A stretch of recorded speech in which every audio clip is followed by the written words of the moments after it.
All of you Gurugram teacher training college Chak 5 बेलम श्री विजयनगर के YouTube channel में आप सभी का स्वागत है। मैं रंजीत सिंह आपको जनरल साइंस का अध्ययन करवा रहा था। कल अपने जनरल साइंस के अंदर एक टॉपिक का अध्ययन किया था, आज अपने उसके आगे शुरू करने हैं। तो जनरल साइंस के अंदर अपने कल अध्ययन किया था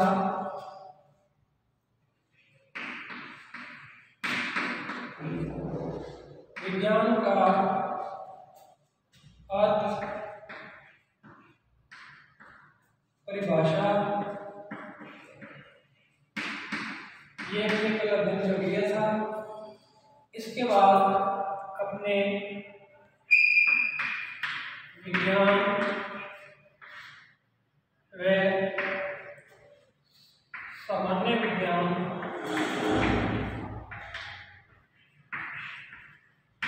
में अंतर के बारे में पढ़ा था।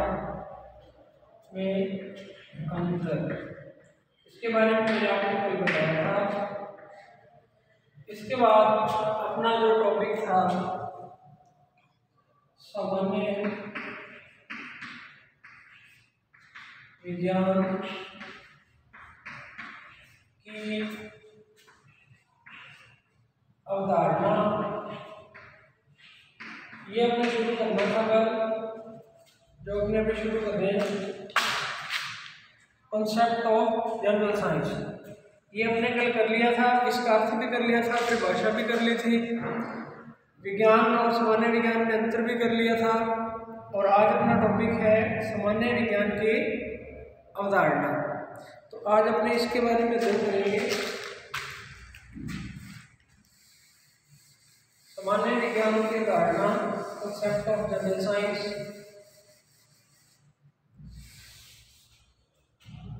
इसके अंदर अपने को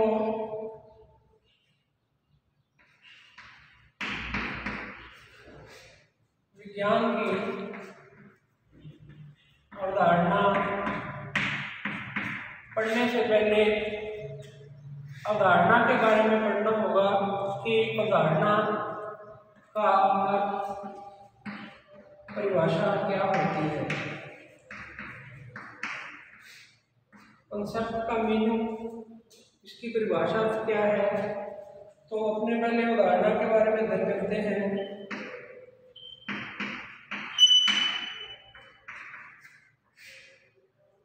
तो वैज्ञानिक है एक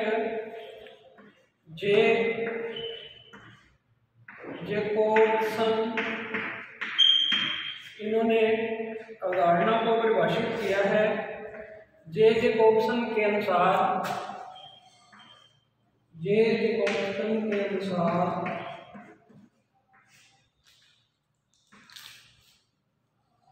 पूर्व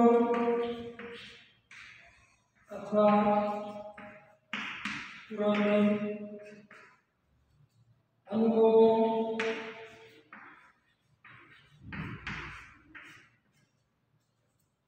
का मौलिक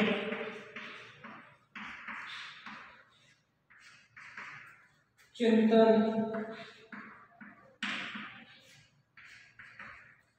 अवधारणा कहलाता है।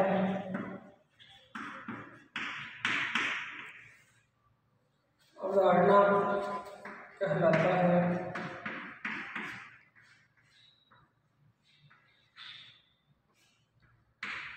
तो इसके अंदर अपने देखते हैं कि पूर्व या पुराने अनुभव, तो मनुष्य के अंदर जो उसने पहले कोई अनुभव प्राप्त किया हुआ है, उस पुराने या पूर्व के अनुभव का जब वो दोबारा से चिंतन करता है नए तरीके से, तो वो एक अवधारणा बन जाती है, उसकी कॉन्सेप्ट बन जाता है।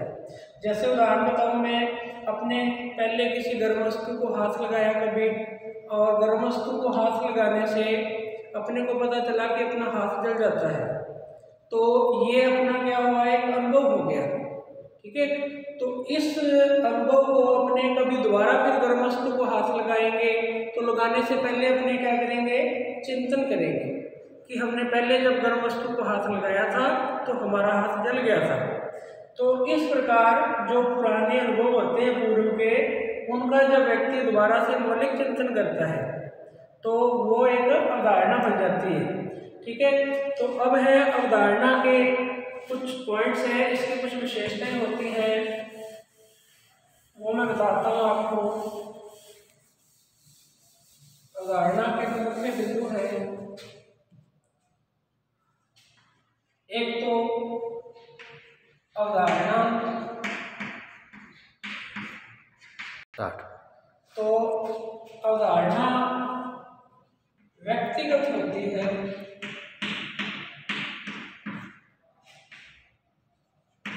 ये इसकी विशेषता है अवधारणा की, यह व्यक्तिगत होती है, मतलब सभी व्यक्तियों के अंदर अवधारणा एक ही घटना के लिए या एक ही वस्तु के लिए या एक ही स्थान के लिए अलग अलग हो सकती है। व्यक्तिगत का मतलब अलग अलग, सभी व्यक्तियों में एक ही वस्तु या एक ही घटना के लिए अवधारणा अलग अलग हो सकती है। दूसरा होता है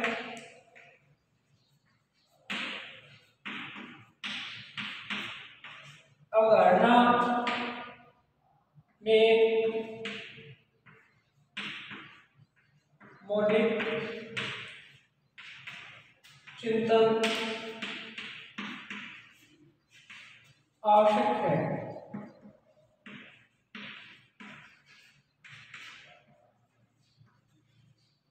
तो अवधारणा जो है यह तभी बनी रहेगी जब इसके अंदर मौलिक चिंतन होगा। जब व्यक्ति किसी भी अवधारणा के अंदर लंबे समय से चिंतन नहीं करता है तो वो फिर अवधारणा धीरे धीरे विलुप्त होने लग जाती है। तो इसमें मौलिक चिंतन होना चाहिए, ये व्यक्तिगत होती है। और तीसरा है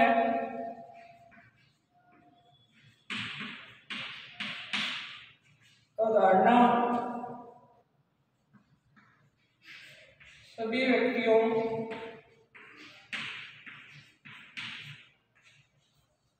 में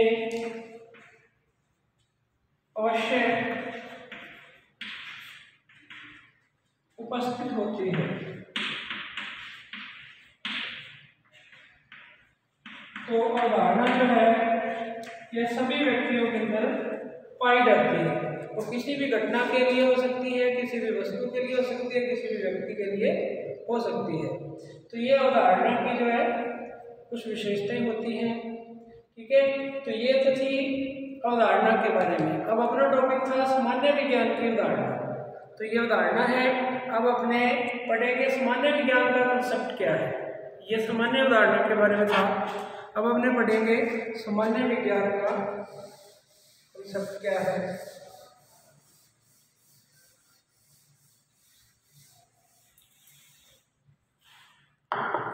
वो है सामान्य विज्ञान की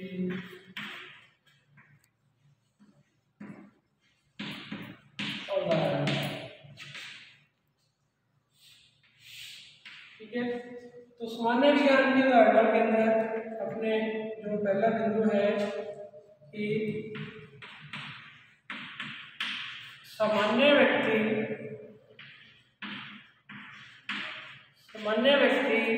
को अपने जीवन यापन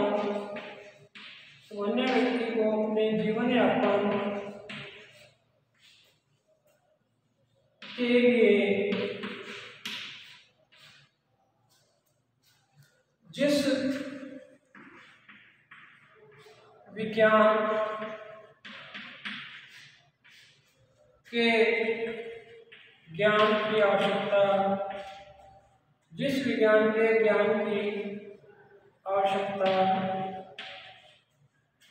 होती है,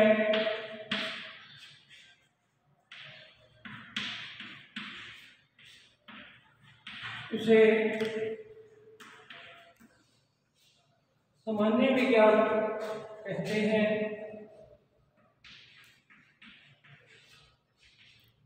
सामान्य विज्ञान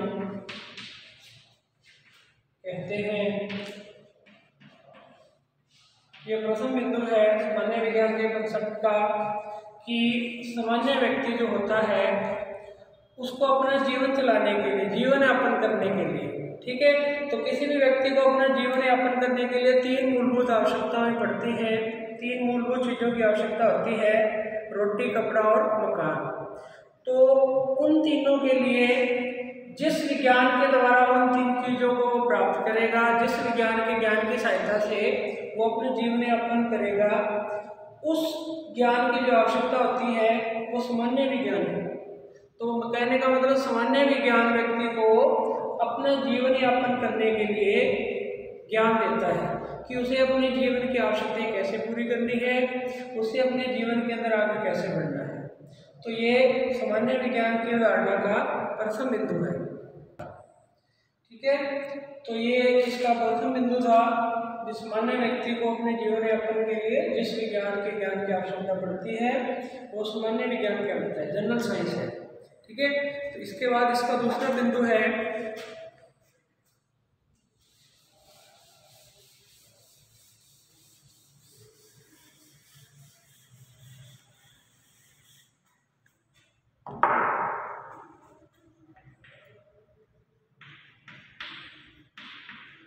सामान्य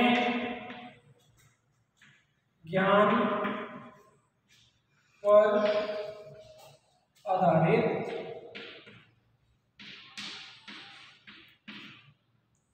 सामान्य ज्ञान पर आधारित विज्ञान को ही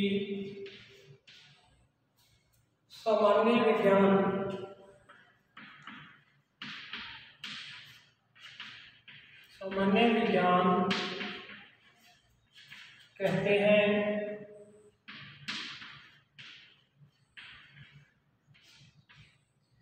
तो इसमें जनरल जो नॉलेज होता है, सामान्य ज्ञान जो अपने कहते हैं, उस पर आधारित जो विज्ञान है, क्योंकि आगे बड़ी क्लासों के अंदर जाके विज्ञान की बहुत सारी शाखाएं बन जाती हैं, जिसमें जो है हर शाखा की डिटेल होती है, विस्तृत ज्ञान उसमें दिया जाता है।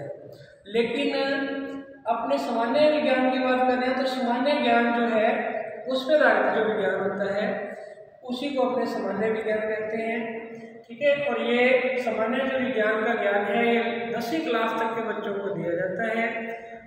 5वीं से लेकर 10वीं क्लास तक के बच्चों को जो साइंस की बुक लगती है उसमें सामान्य विज्ञान का ज्ञान उनको दिया जाता है। तो ये इसका दूसरा पॉइंट है। इसके बाद तीसरा पॉइंट है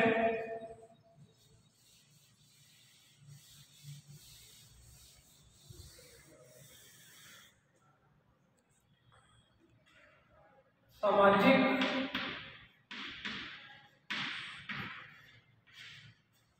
तथा प्राकृतिक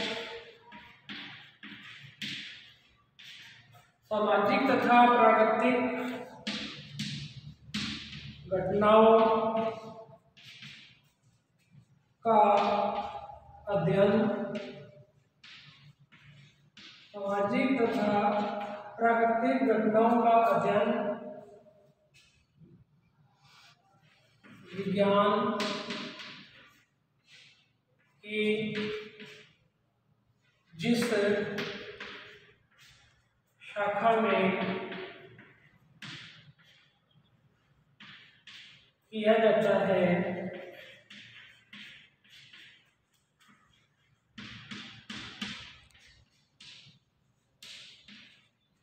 उसे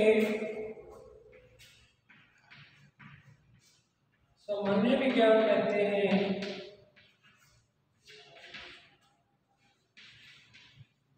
उसे सामान्य विज्ञान कहते हैं।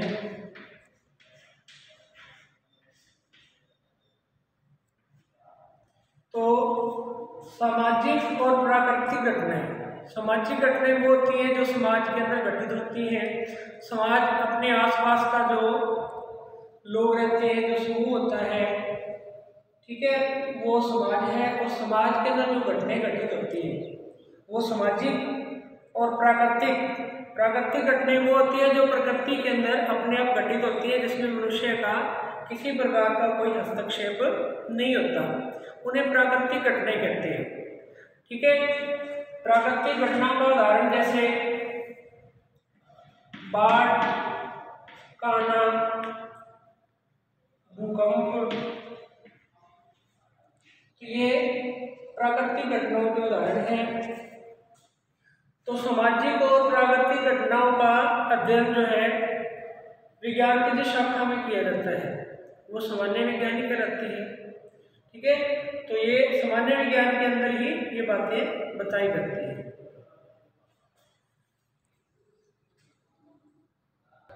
तो अगला इसके अंदर बिंदु है अपने पास है सामान्य विज्ञान। सामान्य विज्ञान में विज्ञान की विभिन्न शाखाओं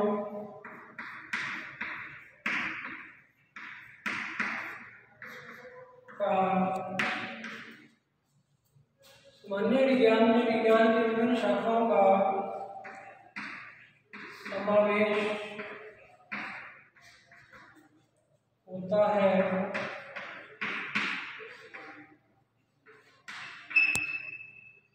ठीक है, तो ये अपने कल भी इसके बारे में आपको बताया था मैंने कि जो जनरल साइंस है इसमें विज्ञान की बहुत सारी शाखाएं जो है ना छुपी हुई है, क्योंकि छोटे लेवल तक जो बच्चों को सामान्य विज्ञान पढ़ाया जाता है उसमें विज्ञान की बहुत सारी शाखाओं का ज्ञान एक साथ संक्षिप्त रूप में दिया जाता है।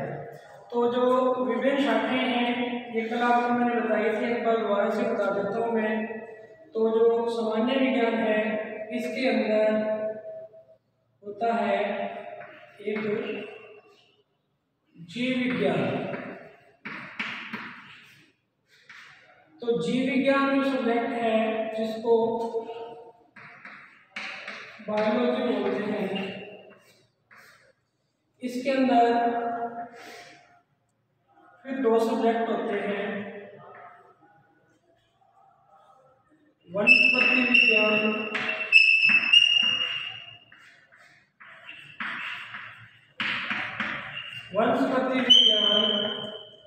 जिसको बॉटनी कहा जाता है,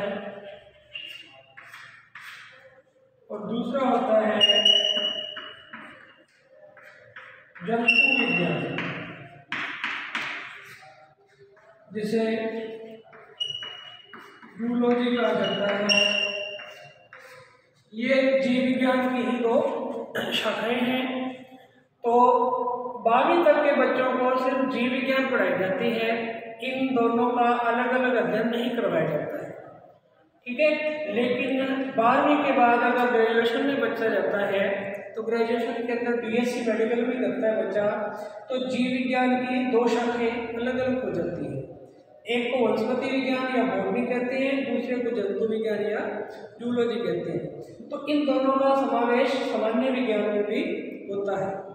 इसके अलावा सामान्य विज्ञान के अंदर जो विज्ञान की शाखा आती है भौतिक विज्ञान।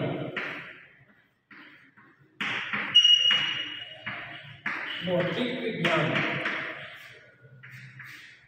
विज्ञान को फिजिक्स कहा जाता है। इसका समावेश भी सामान्य विज्ञान के अंदर होता है। इसके अलावा रसायन विज्ञान,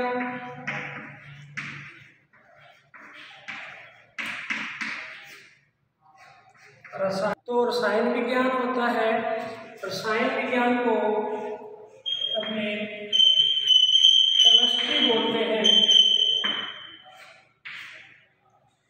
ठीक है, तो ये सामान्य विज्ञान है, इसके अंदर ये सब्जेक्ट होते हैं। ठीक है, वनस्पति विज्ञान, जंतु विज्ञान, भौतिक विज्ञान, रसायन विज्ञान।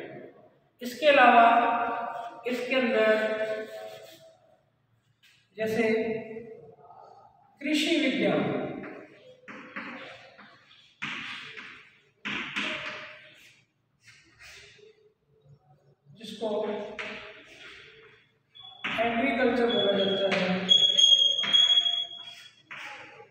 तो ये बहुत सारी शाखाएं हैं सामान्य विज्ञान की। तो कहने का मतलब सामान्य विज्ञान में विज्ञान की विभिन्न शाखाओं का एक साथ अध्ययन संक्षिप्त रूप में किया जाता है। तो ये सामान्य विज्ञान के अंदर इसकी शाखाएं हैं जिनका अपने अध्ययन करते हैं। इसके बाद सामान्य विज्ञान के कंसेप्ट में लास्ट पॉइंट है अपना कि सामान्य विज्ञान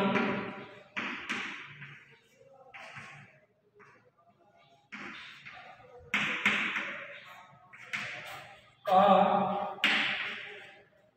पर्यावरण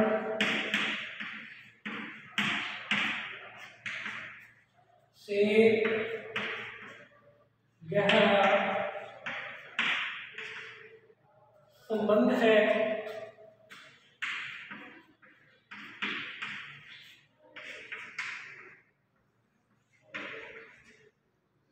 तो सामान्य विज्ञान जो है पर्यावरण से बहुत ज्यादा संबंध रखती है।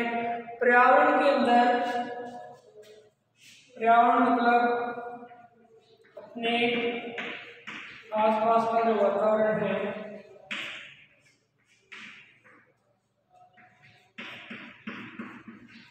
इसमें होने वाली जो विभिन्न घटनाएं हैं, विभिन्न घटनाएं जो होती हैं पर्यावरण के अंदर,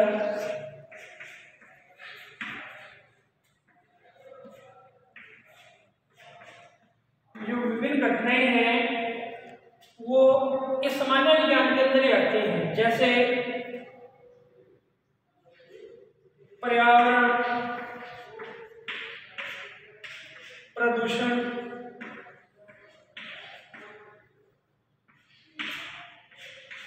तो पर्यावरण प्रदूषण की जो घटना है इसको अपने समस्या भी कह सकते हैं, समस्या है, घटना भी कह सकते हैं या समस्या भी कह सकते हैं। तो ये सामान्य विज्ञान से संबंधित है क्योंकि इसका अध्ययन सामान्य विज्ञान में किया जाता है और ये पर्यावरण से संबंधित भी है। ठीक है, इसके अलावा कुछ बीमारियां हैं, महामारी बोलते हैं, जैसे अपने महामारी आ जाती है किसी प्रकार की। ठीक है, जैसे अभी कोरोना महामारी चल रही है। ठीक है, तो ये जो है यह भी पर्यावरण से संबंधित है और इसका अध्ययन भी सामान्य विज्ञान के अंदर ही किया जाता है। तो कहने का मतलब सामान्य विज्ञान का और पर्यावरण का बहुत ही गहरा संबंध होता है। पर्यावरण के अंदर जितनी भी घटनाएं होती हैं, जितनी भी समस्याएं आती हैं, उन सभी का अध्ययन सामान्य विज्ञान के अंदर ही करवाया जाता है। तो ये सामान्य विज्ञान की अवधारणा थी। तो अपने 2 टॉपिक कंप्लीट हो चुके हैं। आपको मैं रिव्यू करवा देता हूँ हमने क्या क्या पढ़ लिया है।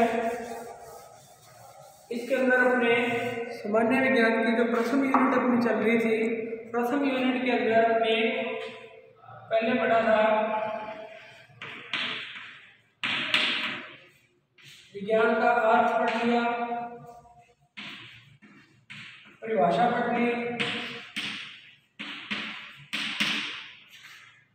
फिर अपने इसके अंदर विज्ञान व सामान्य विज्ञान में अंतर पढ़ लिया, विज्ञान व सामान्य विज्ञान में अंतर पढ़ लिया। फिर अपने इसके अंदर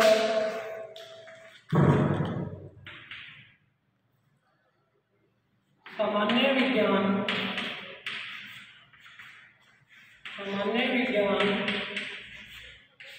की अवधारणा का अध्ययन किया। ठीक है, तो यह टॉपिक अपने प्रथम यूनिट के हैं, सामान्य विज्ञान के अंदर कर लिए हैं। ये भी कर लिया है आपने, ये भी कर लिया था, ये अपने याद कर लिया है। तो कल अपने नेक्स्ट टॉपिक जो है उसका अध्ययन करेंगे। Thank you.